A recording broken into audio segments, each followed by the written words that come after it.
the way I see it is this. If the president can somehow manipulate his own taxes to where he pays $750 a year, or companies like Amazon can actually get a tax return, I want to know, I want it explained to me how I paid more taxes through Amazon than freaking Amazon paid, because I know I buy everything through Amazon. Please explain that to me. And the thing is, I'm not even mad.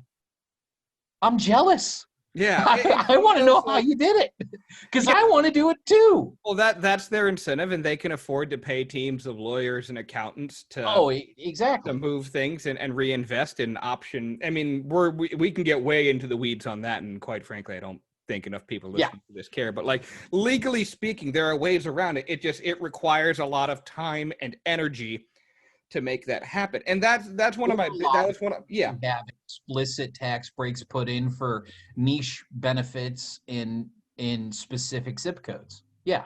And even just the bare basics, if you're reinvesting it, or if you're the big one is reinvestment. Jeff Bezos Reinvestment, and also the other big one is frankly depreciation of prior investments. You can write that off. Yeah. Those are the two big ones, and it's like in all reality, like, I could probably do that with a lot of my own stuff, especially now with like the show or with being a musician or what. I'm like, yeah, I could write off a lot of the stuff I do and a lot of the expenses, but I'm going to be honest with you. Like, I would rather just have a life. You know what I mean? Like, no, it's the tax code set up that way. I mean, that's why you have it's called the alternative minimum deduction, which the reason that that's put in there is exactly the reason that you're saying. It's like you can take the alternative minimum deduction from your taxes, or you can sit there and try to itemize everything.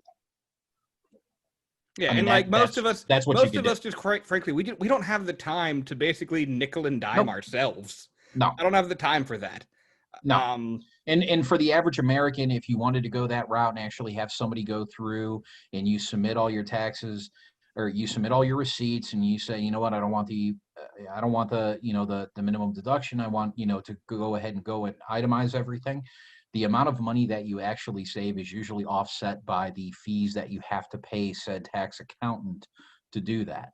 The vast majority of people, simply put, they don't generate enough receipts to make it worthwhile. They just don't. They don't have enough things that they can write off, because simply put, you can't write off food. You can't write off fuel. They're and those are, two of the biggest drivers, in terms of what people spend their money on. You can't write off utilities for your home unless you work out of the home, and then you can write off a percentage of that. So, but yeah, I mean, the system is not designed, and it hasn't been designed for a long time for the average person. It hasn't. It's been designed for special interests, and frankly, the vast majority of people, this is a number easily above 90%. The system is not designed to benefit you. It's designed to look like it benefits you, but it's not designed to benefit you.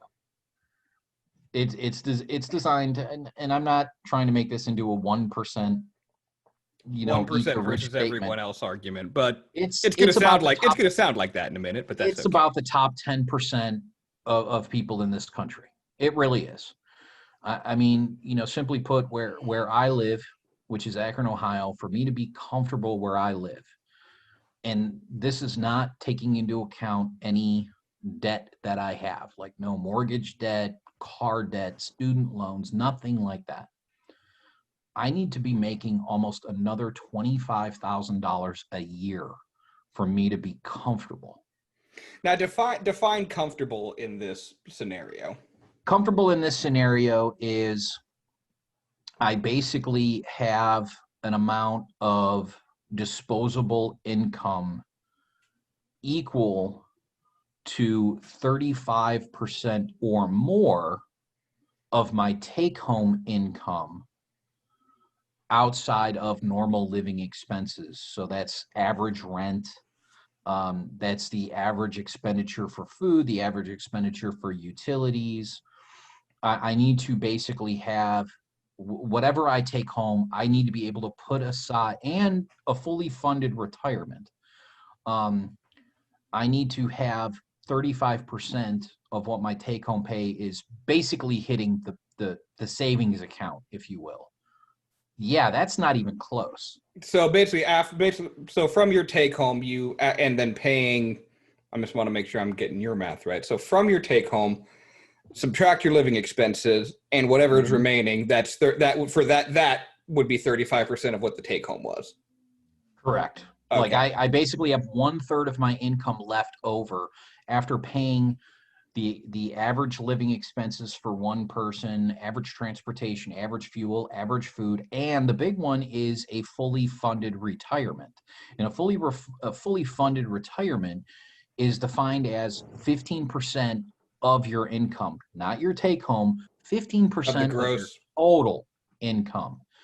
And even me, I'll use myself as an example. Right now, I'm only funding 12% That's more of than my me. income, or That's more excuse than me, me, man. 11, 11. That's still well. That's Um, still more than me. Not at my and not at my peak. At my peak, I was at 11, but now I'm probably at yeah, like 7. and I mean, I'm funding 11%. Simply put, I'm 6% of my paycheck goes to a 401k. My company matches 5. Last year, frankly, it used to be 12, but my company knocked off a point of their savings is part of the new plan benefit year. And I mean, the sad thing is, I don't think I could get by if I put the other 4 points in.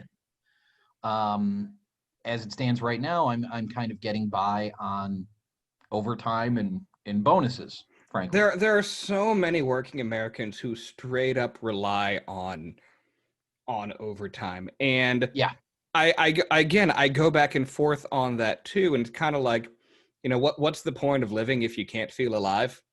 Like, what's the point of yeah. working for all this money if I go to work, I come home, I sleep, I get up, and I go to work. Thank you for watching Life Outside the Ivory Tower. If you enjoyed what you have seen, be sure to give the video a like. If you want to tell us what idiots we are, be sure to leave a comment below. We put out new content weekly, so subscribe, click the bell so you can stay up to date on how to survive life outside the Ivory Tower.